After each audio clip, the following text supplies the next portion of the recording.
Okay, so I decided, since before there was a mishap with the recording of the spaces, that I would do chapter 1 and 2 in the first space. But as you can see by the title, and it'll say on the post, I decided to just do one chapter to make sure it got recorded, and it did, and it was successful. So hopefully we don't have issues in this space. So we're reading Assata Shakur and Autobiography, chapters 2 and chapters 3. So I'm going to just go for it. And you might hear like a cough here and there. It's just me getting over the last little bit of COVID. So, but hopefully that won't like affect the reading too badly. So chapter 2. The FBI cannot find any evidence that I was born. On my FBI wanted poster, they list my birth date as July 16, 1947, and in parentheses, not substantiated by birth records. Anyway, I was born. I am the older of 2 children. My sister, Beverly, was born 5 years later. The name my mama gave me was JoAnne Deborah Byron. I'm told that I was a fat, happy baby and that I was talking in complete sentences when I was about 9 months old. They say that I was lazy, though that I talked way before I learned to walk. Everybody says that I had my days mixed up with my nights and kept everybody up all night. I'm still pretty much a night owl. The only other tale I remember hearing about my babyhood was that I would scream at the top of my lungs whenever anybody wearing furs or feathers came near me. I'm still not too fond of furs and feathers. My mother and father were divorced shortly after I was born.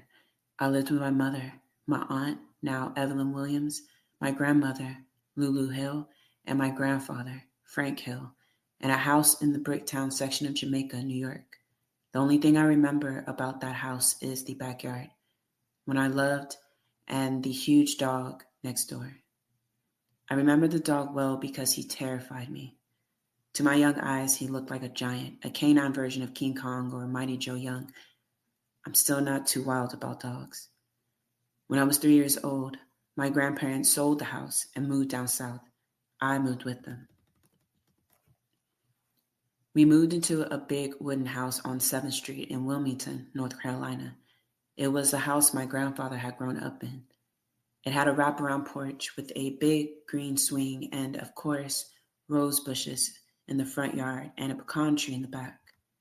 My grandfather originally thought that the house had belonged to my great-grandfather, Papa Link, short for Lincoln. But they found out that he had only been given the use of the house for his lifetime. Papa Link had worked as a chauffeur for one of the most prominent white families in Wilmington, and the story goes, had been a prominent member of the Black community. He had my great-grandmother, Mama Jessie, had worked hard all of their lives and raised 11 children in that house and had died under the impression that the house was theirs. Fine print and white lawyers have a way of robbing Black people of what is theirs. My grandparents were forced to buy the house again. Who's better than you? Nobody. Who? Nobody. Get that head up. Yes. Yes, who? Yes, Grandmommy. I want that head held up high, and I don't want you taking no mess from anybody. You understand? Yes, Grandmommy. Don't let me hear about anybody walking over my grandbaby. No, Grandmommy. I don't want nobody taking advantage of you. You hear me? Yes, I hear you. Yes, who? Yes, Grandmommy. All of my family tried to instill in me a sense of personal dignity, but my grandmother and my grandfather were really fanatic about it. Over and over, they would tell me, "You're as good as anyone else. Don't let anybody tell you that they're better than you."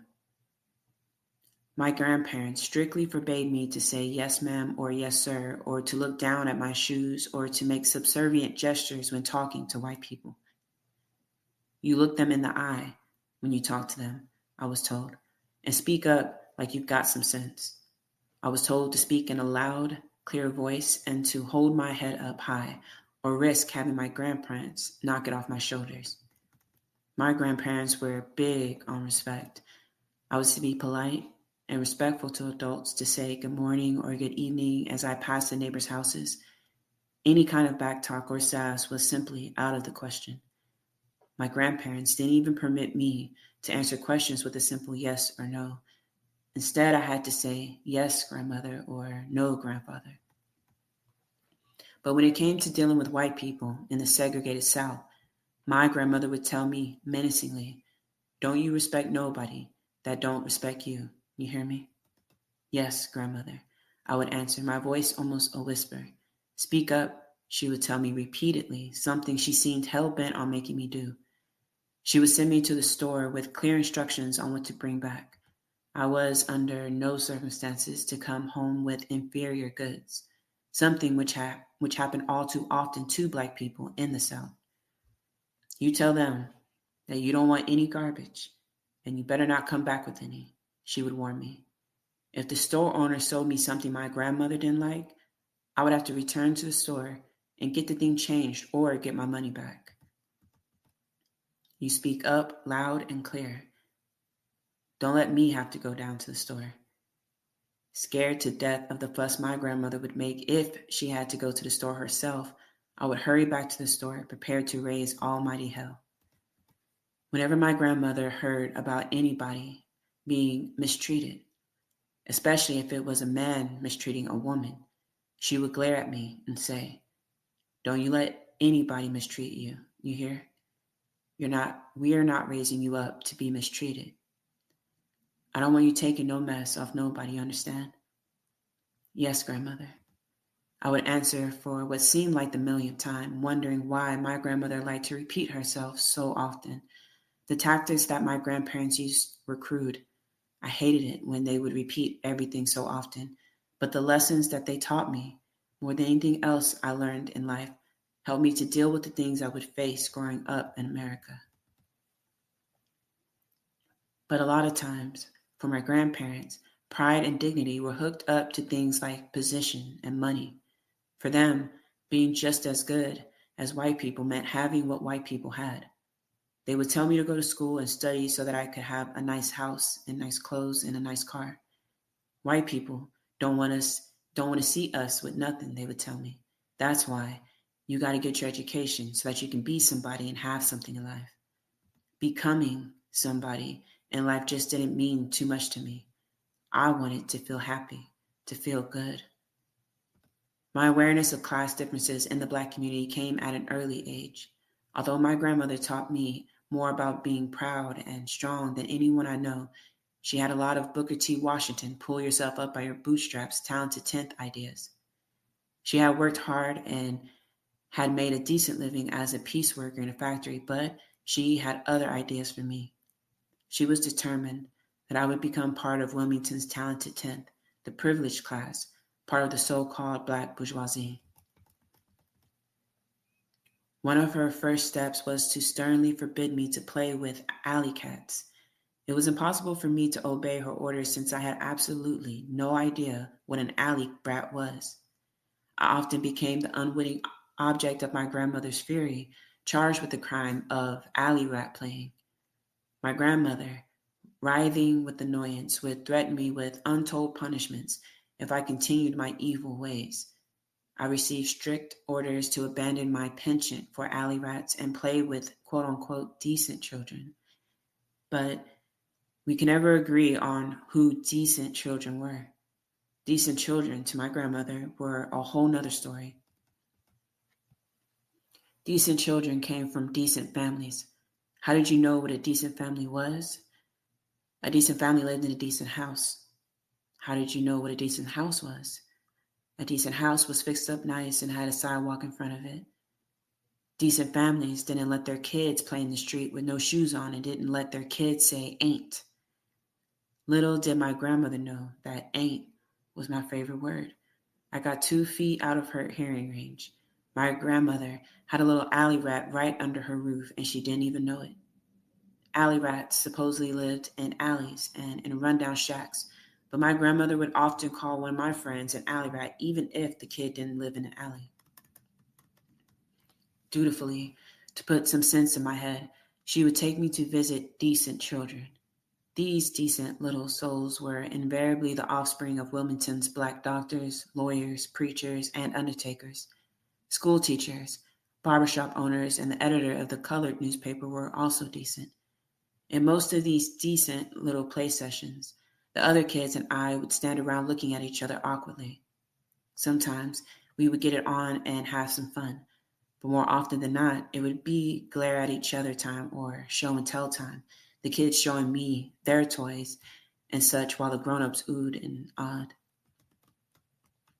The worst times were eating at the preacher's house, where they would take an hour saying grace or playing ball with the undertaker's daughter. She always wanted to play ball, and I was scared to death that the ball was going to roll into the part where they kept the dead people and end up in the mouth of some corpse. My grandmother would have caught a shit fit if she had known that one of her favorite little decent kids' favorite game was playing show and tell with his dingaling and threatened to pee on everybody. After these visits, my grandmother would chirp for a week about how nice my little decent friends were and about how nicely we had played together, while I would groan silently and keep the expression on my face one shade away from insolence. My grandmother and I waged a standoff battle damn near until I was grown. It wasn't that I wanted to defy her, it was that I just liked who I liked. I didn't care what kind of house my friends had or whether or not they lived in alleys. All that mattered was whether I liked them. I was convinced then, and I'm still convinced, that in some things, kids have a lot more sense than adults. But to my young mind, life in Wilmington was exciting. There were always new places to go and new cousins, aunts, and uncles to meet.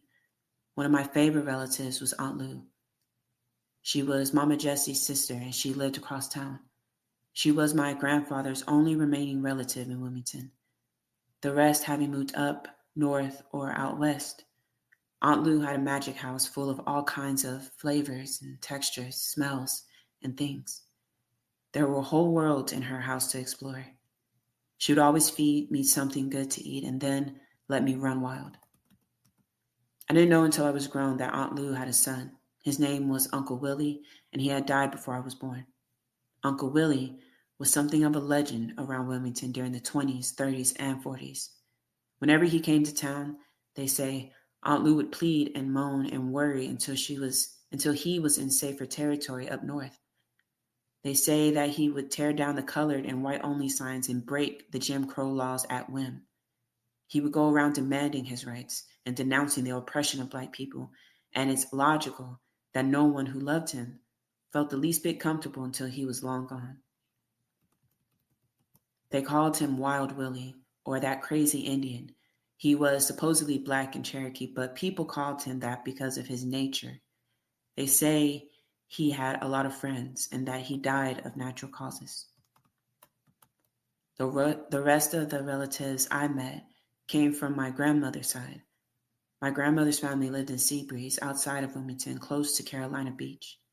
Their last name was Freeman, and they were famous for being high-strung, quick-tempered, and emotional. They seldom worked for anybody, choosing instead to live off the land their father had left them. They worked as farmers and fishermen, and they owned small stores.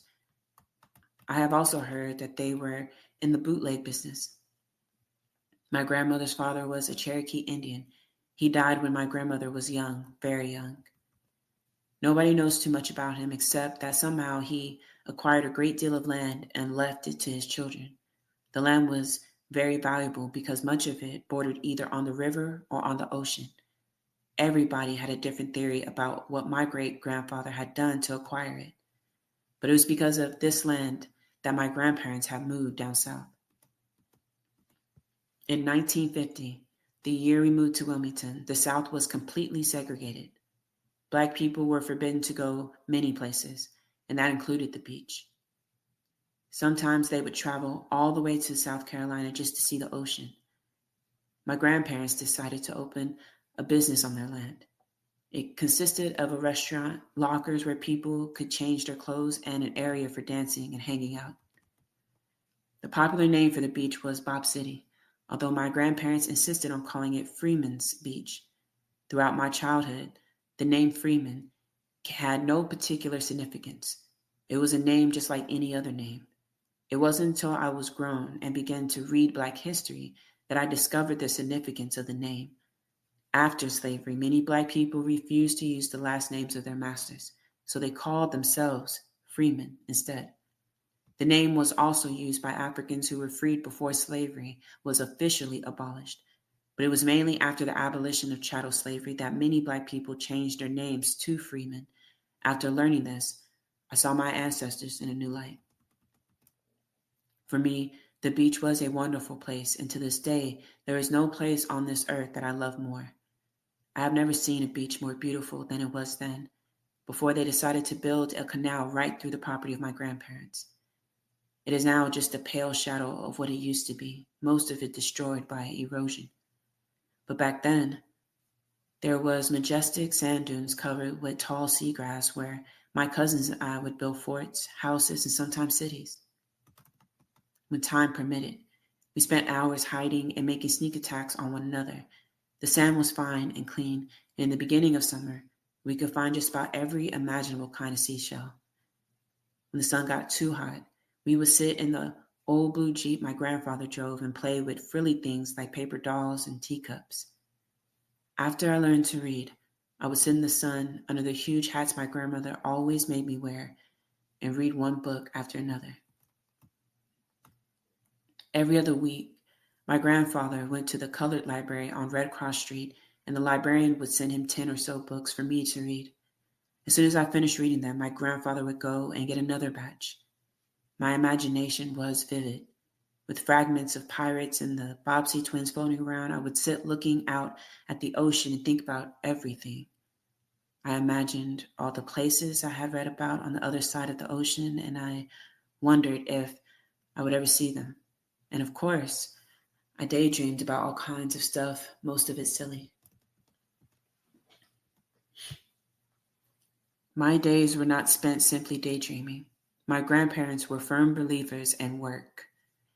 They had worked all of their lives, and there was no way that they were going to tolerate any lazy good-for-nothings around them. Every day, there were chores to do, and there was no playing until they were completed.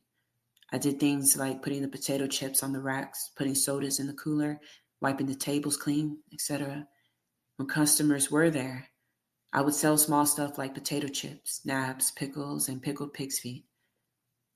I would also set the tables and bring customers things they needed, but my main job was collecting 50 cents for parking. Because there was no road to our beach, the paved road ended with the white section.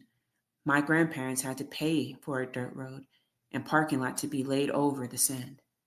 The truckloads of dirt were brought, and a steamroller mashed it down so that it was hard enough to drive. This was an expensive process, so my grandparents decided to charge 50 cents for parking. I could count and make change at a very early age, so it was my job to collect the 50 cents. During the week, it wasn't too time-consuming, but on the weekends, if the weather was nice, it was an all-day job. Cars and buses of people came from all over North Carolina, South Carolina, and Virginia. There were church groups, school groups, social clubs, women's clubs, Boy Scouts, and Girl Scouts. All kinds of people would come to the beach, some with a little money and some that you could tell were real poor. In all the years I spent on that beach, only 1 or 2 people hassled me. Most of them treated me very kindly, like I was their kid. The people who came to the beach fascinated me. I loved to see them come and go. After a while, I would recognize the regulars, and it didn't take me too long to learn their names. Some of them gave me tips, which I usually spent on the piccolo or the jukebox. There were lots of lovers, and I spent some of my time spying on them in the parking lot, but they weren't too interesting. All they did was squirm around. Checking license plates, I could recognize almost all the state license plates on site, and collecting bugs, I had a huge collection, were much more interesting. But watching families was better on their picnics with their fried chicken, potato salads, and watermelons. Some of them looked so happy you could tell they didn't get a chance to go to many picnics. And I was always on the watch for kids to play with when I wasn't busy. Then there were the good timers. Their cars smelled like whiskey.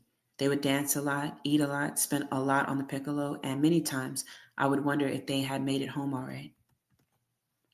A lot of poor people came to the beach. Sometimes the floors of their raggedy old cars or trucks were rotted out.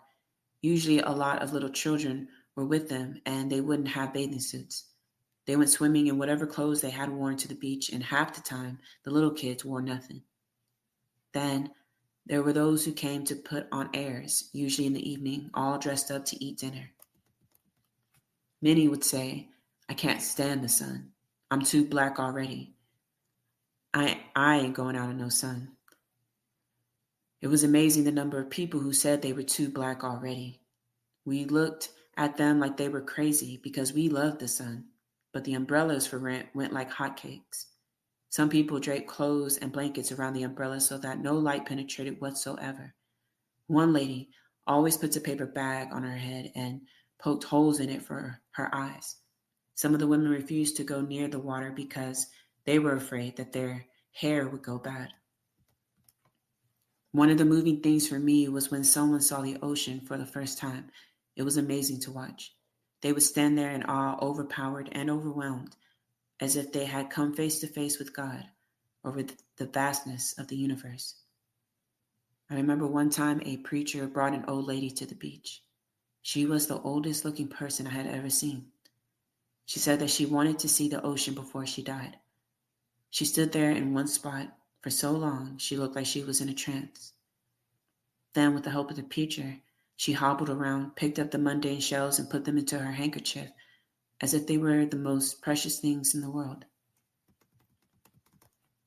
I love to eat, still do, and the beach was right up my alley. Right now, when I think of fried chicken and fish dinners, my mouth starts to water. But what really sends me off is remembering those seafood platters with fish, shrimp, oysters, deviled crab, clam fritters, and french fries with lettuce and tomatoes on the side. If my memory is any good, I think they sold for $1.50. Shit. Every time I read that, I have that reaction. Like $1.50 for all that? Damn. Next to food, music was my love. Fats Domino, Nat King Cole, Chuck Berry, Little Richard, The Platters, Brooke Benton, Bobby Blue Bland, James Brown, Denai Washington, Maxine Brown, Big Mabel were some of the people I listened to during those beach years. I loved to dance. They would play that music and I would dance my natural heart out.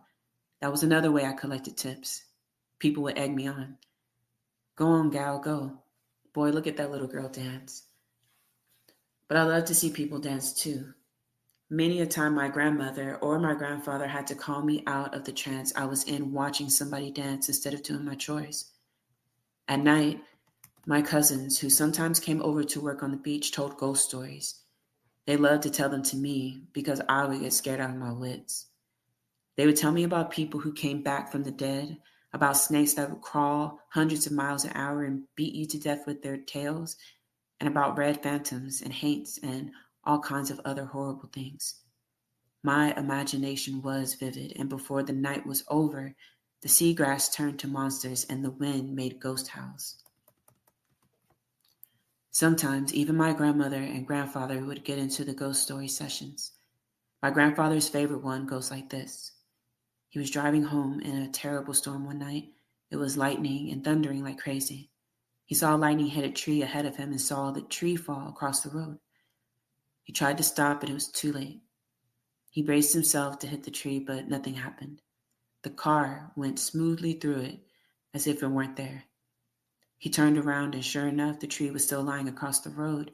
He swears that the story is true, and I'm convinced that he thoroughly believes it is. We were, however, visited by real live ghosts. They were the phantoms of the parking lot. It seems that the white citizens of Wilmington and Carolina Beach were not at all happy that my grandparents had dared to build on the land and to start a colored business. We were too close for their comfort, so they would visit us from time to time to express their disapproval. I don't know for a fact that they were card-carrying members of the Klan, but judging from their behavior, I think they were. But then, of course, they weren't wearing their sheets. They could have just been red-blooded American boys out for some good, clean fun. The parking lot was made of dirt, and cars spinning around on it at breakneck speed would ruin it in no time. 2 or 3 of them would ride around the parking lot spinning and skidding while they shouted curses and racist insults. One time, they fired guns in the air, and I remember seeing them and hearing them out there and wondering what they were going to do next. More than once, I saw my grandfather go to where he kept his gun and carry it quietly to where he had been sitting. Somehow, this made me more afraid because I knew that he too thought that they were scary. Finally, my grandfather put a big fat chain, almost as big as the kind used to anchor ships, across the road at the entrance to the parking lot. This soon eliminated our nightly visits. One night, as my grandmother and I were fastening a chain in place and locking it, a white man drove up to the lot and in an arrogant tone of voice ordered my grandmother to open the gate so that he could turn his car around. My grandmother, looking very dignified, said, "No, I can't let you do that." Then, in a nicer voice, he asked my grandmother again to open the gate. "No," she said again. "Come on now, Auntie. I got a mammy in my house. Now open the gate and let me turn around." "What'd you say?" asked my grandmother. "I said I got a mammy in my house. Now come on, open up." My grandmother leaned over in the man's face. "I don't care how many mammies you got in your house. I don't care if you got 100 mammies in your house. You're going to back out of here tonight, and I want you off my property now, right now." That man turned as red as a redneck can turn and started to back his car up. This road was very narrow, barely wide enough for one car, and there was no way he could turn around without getting stuck in the sand. He backed up for more than a quarter of a mile, and as we looked at him backing up, my grandmother and I laughed so hard the tears fell from our eyes. Now that's the kind of Black drama celebrate. Every day when we drove from the house on 7th Street to the beach, we passed a beautiful park with a zoo. And every day I would beg, plead, and whine and nag my grandmother to take me to the zoo. It was almost an obsession. She would always say that one day she would take me, but one day never came. I would sit in the car, pouting, thinking how mean she was. I thought that she had to be the meanest woman on the face of the earth. Finally, with the strangest look on her face, she told me that we were not allowed in the zoo because we were Black. When we were on the beach, we shopped at Carolina Beach. It had an amusement park, but of course Black people were not permitted to go in. Every time we passed it, I looked at the merry-go-round and the Ferris wheel and the little cars and airplanes, and my heart would just long to ride them. But my favorite forbidden ride had little boats in a pool of water, and every time I passed them, I felt frustrated and deprived. Of course, persistent creature that I am, I always asked to be taken on the rides, knowing full well that the answer would be. One summer, my mother and sister and I were walking down the boardwalk. My mother was spending part of her summer helping my grandparents in the business. As soon as we neared the rise, I went into my usual act. I continued ad nauseum until my mother, grinning, said, "All right now, I'm gonna try to get us in. When we get over there, I don't want to hear one word out of either of you. Just let me do the talking. And if they ask you anything, don't answer. Okay? Okay?" My mother went over to the ticket booth and began talking. I didn't understand a word she was saying. The lady at the ticket window kept telling my mother that she couldn't sell her any tickets. My mother kept talking very fast and waving her hands. The manager came over and told my mother she couldn't buy any tickets and that we couldn't go into the park. My mother kept talking and waving her hands, and soon she was screaming this foreign language. I didn't know if she was speaking a play language or a real one. Several other men came over. They talked to my mother. She continued. After the men went to one side and had a conference, they returned and told the ticket seller to give my mother the tickets. I couldn't believe it. All at once, we were laughing and giggling and riding rides. All the white people were staring at us, but we didn't care. We were busy having a ball, and when I got into one of those little boats, my mother practically had to drag me out. I was in my glory. When we finished the rides, we went to the Dairy Queen for ice cream. We sang and laughed all the way home. When we got home, my mother explained that she had been speaking Spanish and had told the managers that she was from a Spanish country and that if he didn't let us in, she would call the embassy in the United Nations, and I didn't know who else. We laughed and talked about it for days, but it was a lesson I never forgot. Anybody, no matter who they were, could come right off the boat and get more rights and respect than American-born blacks. My first school experience was Miss Perkins' school in Wilmington. It was a little two-room school on Red Cross Street where I learned the fundamentals of reading, writing, and arithmetic. I was 4 years old. Miss Perkins' school was the closest thing to nursery school that black people in Wilmington had, but she didn't play that baby play stuff. We were there to learn. I was prone to colds, however, and I guess the potbelly stove in the school didn't give off enough heat. I was out sick more than I was in school. But I learned enough so that when I went to first grade, everything was easy. I could already read.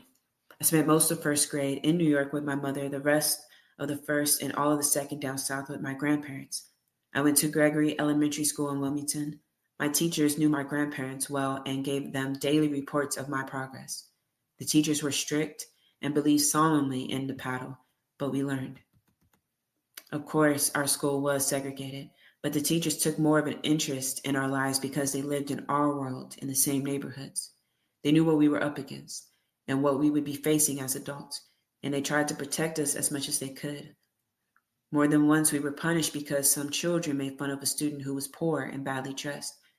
I'm not saying that segregation was a good system. Our schools were inferior. The books were used and torn, handed down from white schools. We received only a fraction of what the state money allowed it to white schools, and the conditions under which many black children received an education can only be described as horrible.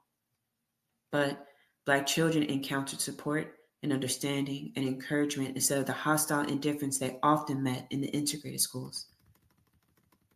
There was a big dirt yard next to the school where we would play and fight. We grew up fighting. It was really hard to get through school without a few fights just to survive. But I always wondered what made people fight, especially after we learned about wars. I used to look out on the remains of the sunken ship that tilted up in our front beach and wonder how people had died in it. It was covered with green moss, and I imagined skeletons floating around inside. The ship had been sunk during the Civil War, and I always wondered if it carried Northerners or Southerners. Back in those days, I used to think the Southerners were the good guys. But I never could make much sense out of war. I remember being taught that World War I was the war to end all wars. Well, we know that was a lie because there was World War II. I remember a teacher telling us that World War I was started because Prince Ferdinand somewhere in Austria got killed. When we learned history, we were never taught the real reasons for things. We were just taught useless trivia, simplistic facts, key phrases, and miscellaneous, meaningless dates. I couldn't understand it. What were people all the way in America doing in a war because some prince got killed in Austria? I could just imagine going home and telling my grandmother that I got in a fight because some dude in Europe got killed. They made war sound so glorious in school, so heroic. But the wars had on but the wars we had on the way home from school and in the playground were anything but glorious. Ooh, my alarm. Were anything but glorious. Besides the cuts and scratches we received on our battleground, we were likely to get spanked for fighting or for getting our clothes dirty. I was pretty lucky in that respect. When my grandmother would discover that I was in one piece, she wouldn't make too big of a fuss. I guess I looked pretty much the same after a fight as I did any other day when I came home from school. I was a natural tomboy and a natural slob. My blouse was always hanging out of my skirt. One of my socks always fell down in my shoe, and my hair always flew wild around my head. I always managed to get something torn and dirty because I was awkward and clumsy. I always looked like a victim of about 50 wars. Most of our fights started over petty disputes like stepped on shoes, flying spitballs, and the contested ownership of pens and pencils. But behind our fights, self-hatred was clearly visible. Nappy head, I catch your ass, you're gonna be dead. You think you black and ugly now, I'm gonna beat you till you purple. You just another nigga to me. I'm gonna show you what I do with niggas like you. You better shut your big bubbler lips. We would call each other jungle bunnies and bush boogies. We would talk about each other's ugly big lips and flat noses. We would call each other pickaninnies and nappy-haired so-and-sos. Act your age, not your color, we would tell each other. You're gonna thank me when I'm through with you. I'm gonna beat you so bad, I'm gonna beat the black off you. Black made any insult worse. When you called somebody a bastard, that was bad. But when you called somebody a black bastard, now that was terrible. In fact, when I was growing up, being called black, period, was grounds for a fight. Who are you calling black? We would say. We had never heard the words black is beautiful, and the idea had never occurred to most of us. I hated for my grandmother to comb my hair, and she hated to comb it. My hair has always been thick and long and nappy, and it would give my grandmother hell. She has straight hair, so she was impatient with mine. When she combed my hair, she always remembered something I had done wrong the day before or earlier that day and popped me in the head with the comb. She would always tell me during these sessions, now when you grow up, I want you to marry some man with good hair, so your children will have good hair, you hear me? Yes, grandmother. I used to wonder why she hadn't followed her own advice since my grandfather's hair is far from straight, but I never dared ask. My grandmother just said what everybody knew was a common fact. Good hair was better than bad hair, meaning that straight hair was better than nappy hair. When my sister Beverly was little, I remember teasing her about her lips. She has big, beautiful lips, but back then we looked at them as something of a liability. I never thought of them as ugly. My sister has always seemed very pretty to me, but her lips were something good to tease her about. I once told her, with those big lips, the only thing you've got going for you is your long hair. You better never cut it off. I would never know how much damage all my teasing did to my sister, but I was only saying what everybody knew. Little, thin lips were better than big, thick lips.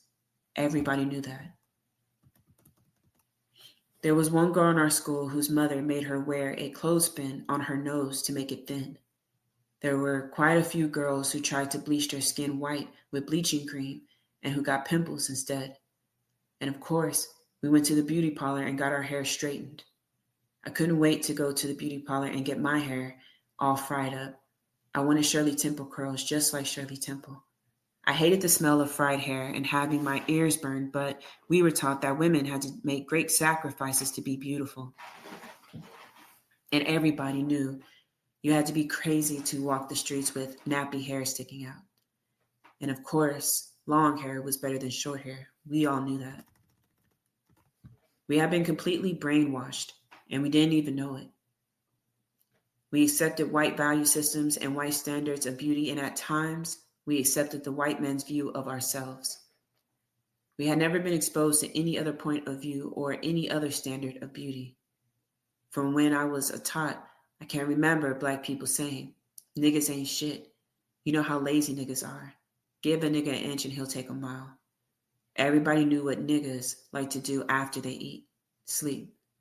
Everybody knew that niggas couldn't be on time. That's why there was CPT, colored people's time. Niggas don't take care of nothing, and niggas don't stick together. The list goes on and on. To varying degrees, we accepted these statements as true. And to varying degrees, we each made them true within ourselves because we believed them. I entered third grade in PS 154 in Queens. The school was almost all white, and I was the only black kid in my class. Everybody in my family was glad I was going to school in New York. The schools are better, they said. You'll get a better education up north than in the segregated school down south. School up north was much different for me than school down south. For one thing, the teachers, they were all white. I don't remember having any black teachers until I was in high school. And they were always grinning at me.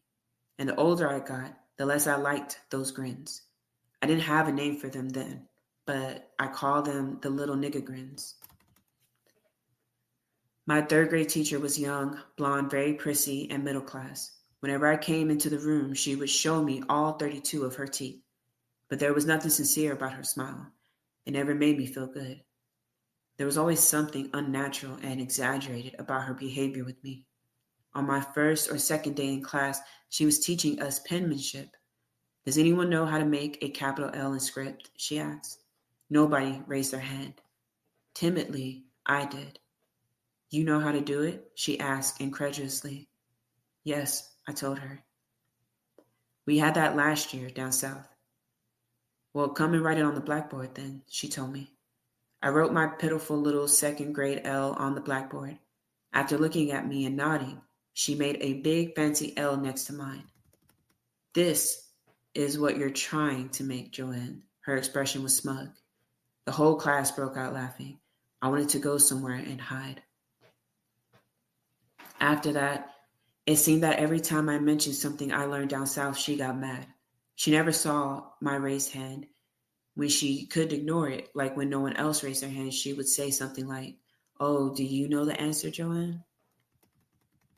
Fucking cracker. Every holiday, a class was assigned to put on a play. There were plays like Columbus Day, Halloween, Thanksgiving, Christmas.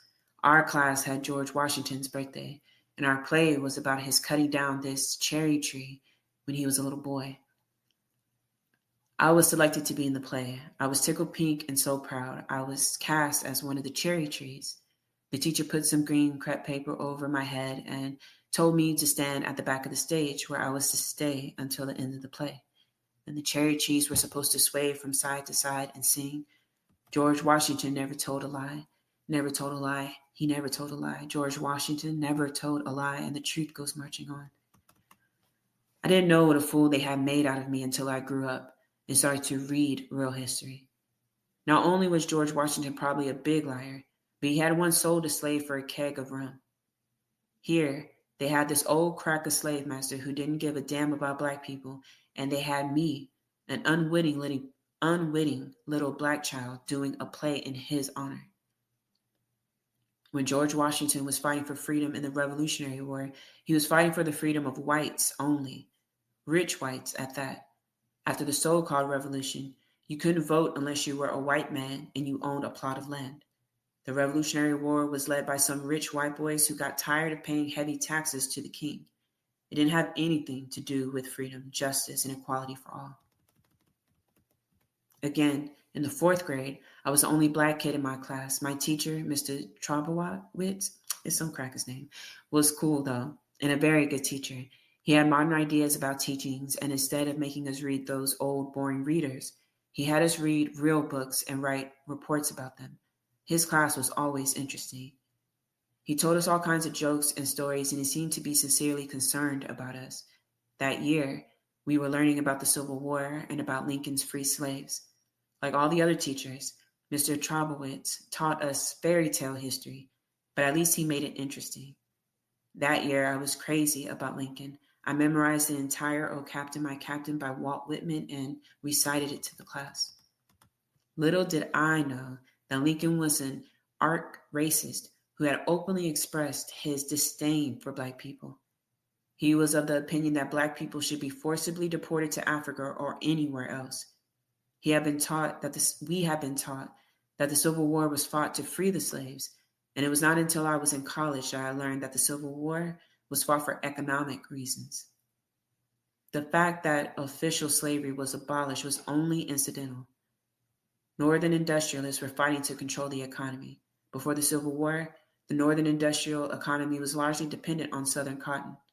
The slave economy of the South was a threat to northern capitalism. If the slaveholders of the South decided to set up factories and process the cotton themselves, the northern capitalists could not possibly compete with slave labor, and their capitalist economy would be destroyed.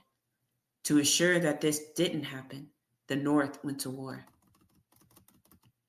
When I was still in the 4th grade, I fell off a swing and broke my leg, and Mr. Trobowitz came to my house and gave me lessons and assignments. When I returned to school, Mr. Trobowitz had left to teach in college. Everybody in the class was sad. A bird beat, stick to the book, teach by rote teacher replaced him. She made us go back to reading in the readers and changed the desk around so that once again we were sitting in rows. I didn't like her, and she bored me to death. One time our class had a dance, and it was a big event for me. I love to dance. The white kids couldn't dance for nothing. They looked like a bunch of drunken kangaroos hopping all over the place, out of time with music. I sat there with my hand over my mouth, trying to suppress my laughter. I ached to get out there and to show them how to do it, but nobody asked me to dance. I don't think it ever occurred to them, and if it did, they knew better. Dancing with a nigger was surely good for a week or so of teasing, but these whites were not at all out in the open with their racism. It was undercover, like their parents' racism. Anyhow, I just sat there, looking at them flop around until this one kid, I'll never forget his name, Richard Kennedy, he was a poor Irish kid with red hair, came over to where I was sitting and said, "If you give me a dime, I'll dance with you." The sad part of the story is that I almost gave him the dime.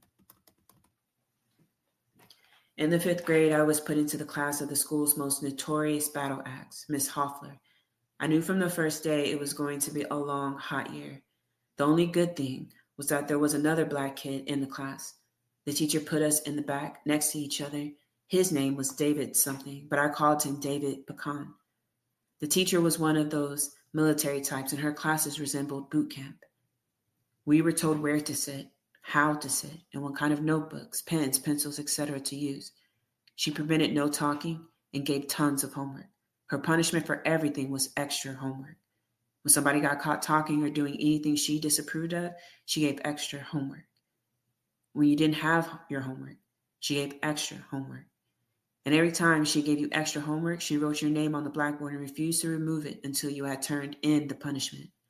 By the time I left her class, my name covered practically the entire blackboard. David and I were her favorite targets. The whole class would be in an uproar, but we were the only ones she saw with our mouths open. The more she wrote our backs, the more rebellious I became.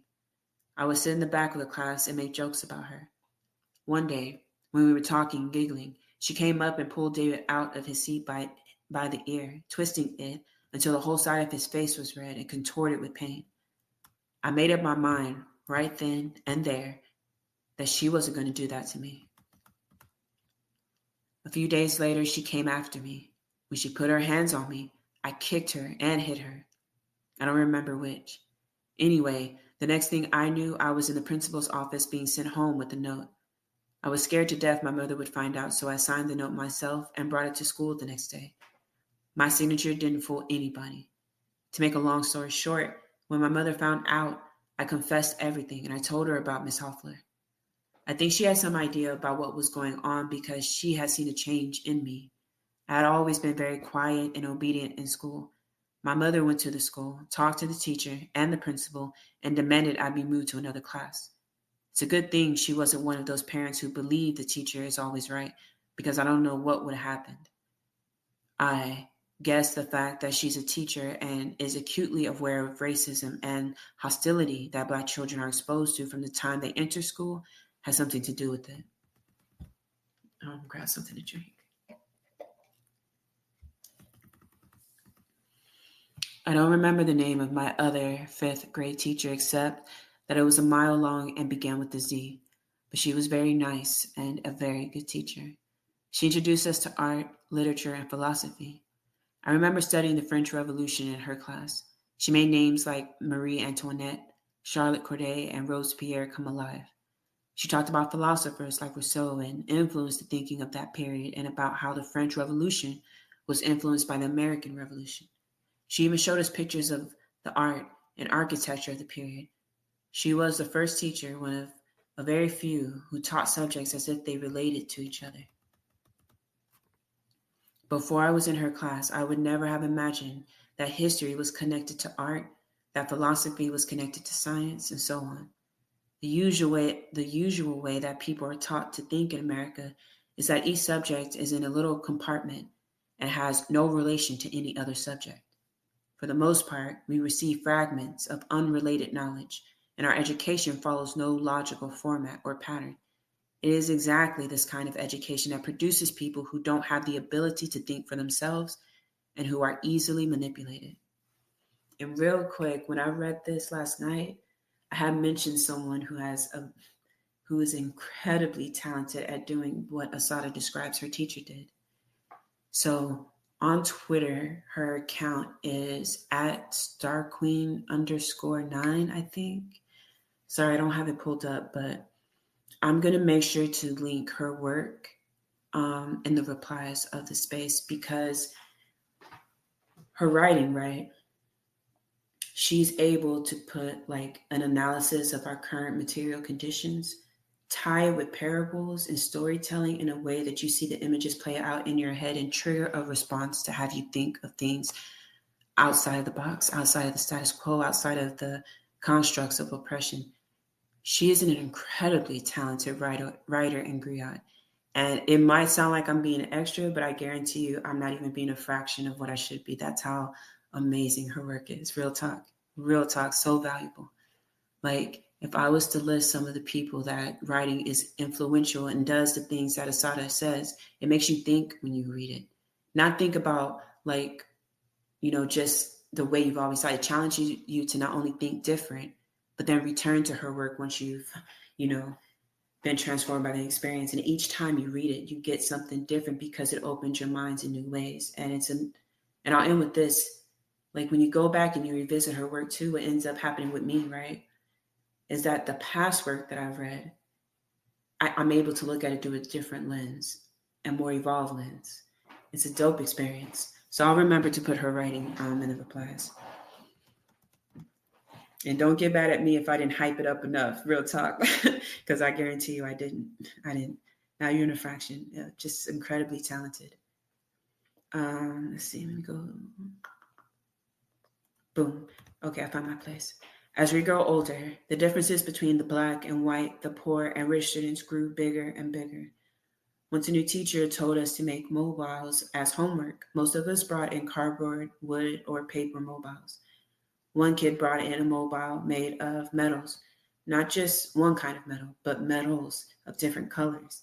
I was in awe of this kid who had the resources to cut all those different, perfectly formed geometric shapes. Calder would have taken notice. The school was in a largely Jewish middle-class neighborhood. There was a little island of black people in the middle, and that was where I lived. It was almost completely segregated from the white section. The school was right in the middle, and most of the black families, the mother and father both worked, and many worked 2 or 3 jobs and weren't able to spend a lot of time in the school. But some of the white parents were there for every little thing, from trips to cookie selling. And talk about pushy parents. To this day, I believe that some of them did most of their kids' homework. Black kids wrote a composition or a book report on plain lined paper and handed it in. Some of the white kids presented their reports bound in expensive binders, some were typed, and each page was covered with plastic. I could just imagine asking my mother to type my homework for me or to give me money to buy binders and plastic sheets. She would surely have thought I'd gone crazy. The white kids came to school with all kinds of junk, expensive pen and pencil sets, compasses, and one kid even had a slide ruler, which I doubt he had the faintest idea how to use. The older they grew, the more snobbish the white kids became. They were always talking about what they had and what their parents had bought them. One girl, Marcia, horribly ugly to me, was always dressed like some kid in the movies or on TV. She was one of those super snobs in the class. One day she came to school with weird-looking mittens on. She said they were made of chinchilla and that it was the most expensive fur in the world. I raced home to ask my mother. I just knew she had to be lying because I had never heard of chinchilla, and everybody I knew thought that mink was the most expensive fur on the planet. I was really shocked when my mother told me she was telling the truth. Every year when we came back to school, we would inevitably be told to write a composition entitled My Summer Vacation. my summer vacation.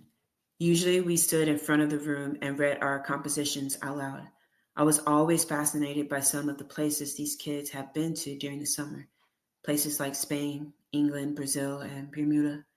Some of them even brought slides and movies of their trips. After they finished talking, I wouldn't even want to read my composition about being down south with my grandparents.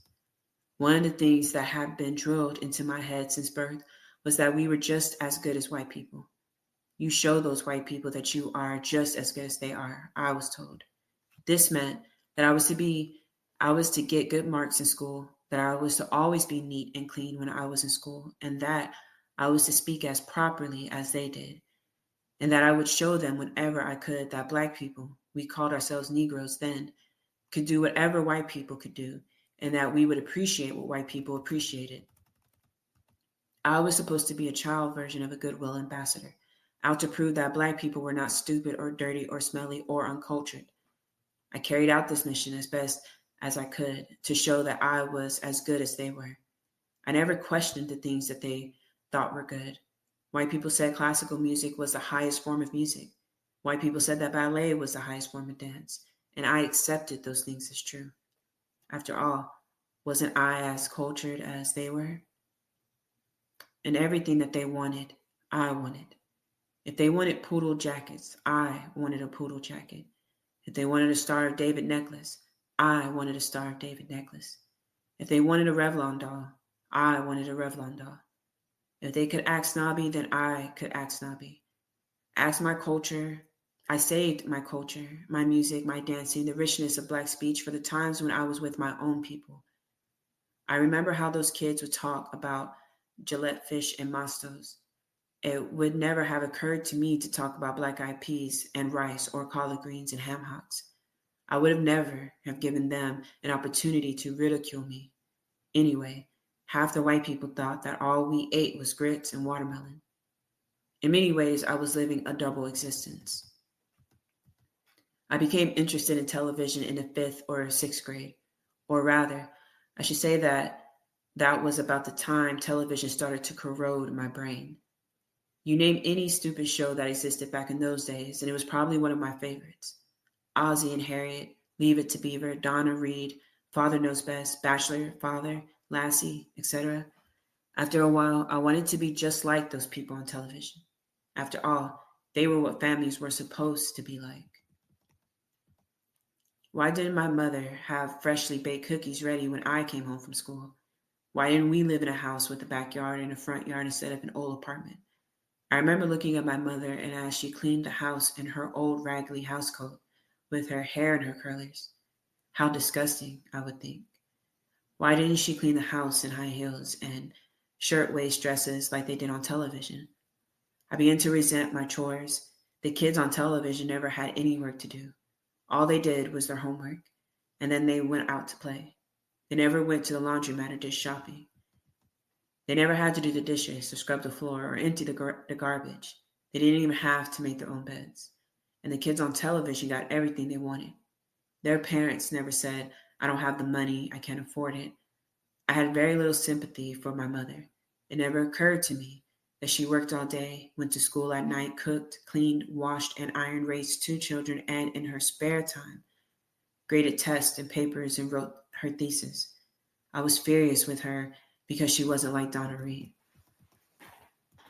It's interesting rereading this book because I go to the description of what she describes in brainwashing in her time, like the parallels you would draw to ours is like these podcasts and these like the resurgence of what they call trad femme and soft life and all that sounds like indoctrination into this. So it's just interesting. And of course, the commercials took another toll. I wanted everything I saw. My mother always bought brand X. I would be so exacerbated when we went shopping. I wanted her to buy Hostess Twinkies and Silver Cup white bread. Instead, she bought whole wheat bread and apples. She would never get good cereals like Sugar Crunchies and Cocoa Puffs. She always bought some stuff